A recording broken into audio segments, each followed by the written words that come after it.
প্রিয় দর্শক, আপনারা দেখতে পাচ্ছেন আমার পাশে আছেন ডক্টর সাবরিনা।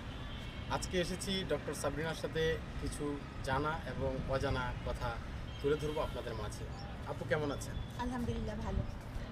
আপু, আমি শুরুতেই যে প্রশ্নটা করতে চাই আপনাকে, যে আপনি একজন মানুষ, একটি মেয়ে হয়ে আপনি এক এক সময় আপনাকে এক একটা রূপে আমরা দেখতে পাই। যেমন কখনো আমরা দেখেছি যে আপনি নাচ পরিবেশন করছেন, কখনো গান গাইছেন, কখনো বই লিখছেন, কখনো অসহায় গরিব মানুষের পাশে দাঁড়াচ্ছেন, আবার কখনো ডক্টর হিসাবে আপনি সেবা দিচ্ছেন। এই যে যে এতগুলো কাজ একটি মেয়ে হিসাবে আপনি করছেন, কিভাবে সম্ভব? কারণ আমি মনে করি মেয়েরা চাইলে অসম্ভবকে সম্ভব করতে পারে, এটাই আমার মনে হয়। জাস্ট এটাই, যে অসম্ভবকে সম্ভব করতে পারে, এটাই আপনি কি সমাজের কাছে তুলে ধরছেন? একটা মেয়ে চাইলে তার জীবনে যত ঝড়ঝাপটা আসুক সে ঘুরে দাঁড়াতে পারে, এবং যে কোনো কিছুই সে যদি এফোর্ট দেয় তাহলে তার পক্ষে সম্ভব। আপনি কখনো সোশ্যাল মিডিয়াতে কন্টেন্ট তৈরি করবেন, এই চিন্তাটা কখন থেকে আসলো? আমি কি সোশ্যাল মিডিয়া কন্টেন্ট তৈরি করি কিনা এটাই আমি তো জানি না। কন্টেন্ট মানে আপনি যে সোশ্যাল মিডিয়াতে আসবেন, ভিডিও করবেন, সারাটা এটাই আসলে কন্টেন্ট হিসেবে ধরা যায়, যেহেতু টিকটকার না। আচ্ছা, জি, এটা আসলে হুট করে চলে আসে। হ্যাঁ, হুট করেই চলে আসে। সোশ্যাল মিডিয়াতে আপনার যে ইন্টারভিউগুলো আছে, বক্তব্য আছে, সেই সমস্ত ভিডিওতে অনেক সময় দেখা যায় যে আপনার কমেন্টসে অনেক বাজে কথা থাকে, গালিগালাজ থাকে।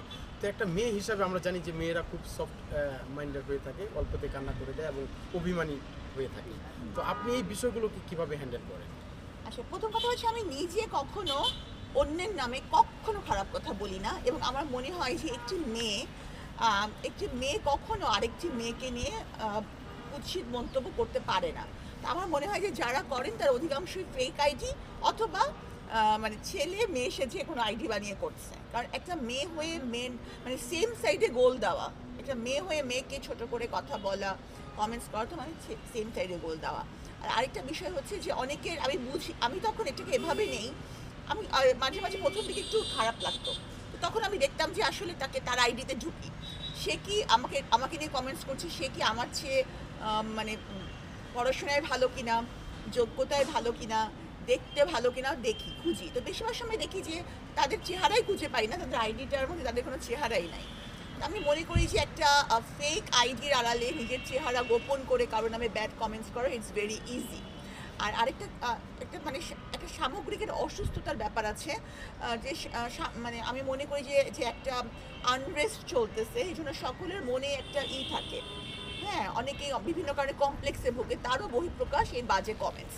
তো আমি এটাকে অসুখ হিসাবেই নেই, এই জন্য আমি কখনো এটাতে মানে দুঃখ বোধ করি না।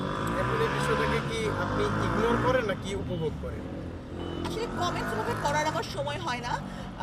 এভাবে কমেন্টস এখন এত পোস্ট, আমি কোনটার কমেন্টস করবো? দু একজন কেউ যদি বলে যে এটা এরকম, তখন আমি হয়তো দেখি। তো আমি এটা সাধারণত কিছু কিছু কমেন্টস আছে, যেমন হচ্ছে আগে আমার মানে ভয়েস নিয়ে একটা ট্রোল হতো, তা আমি চেষ্টা করে এখন একটু গম্ভীর মানে ভারী গলায় কথা বলার চেষ্টা করি। তাই মনে করি যে কিছু কিছু কমেন্টস কিন্তু আমাকে একটু নিজেকে মডিফাই করতেও হেল্প করে।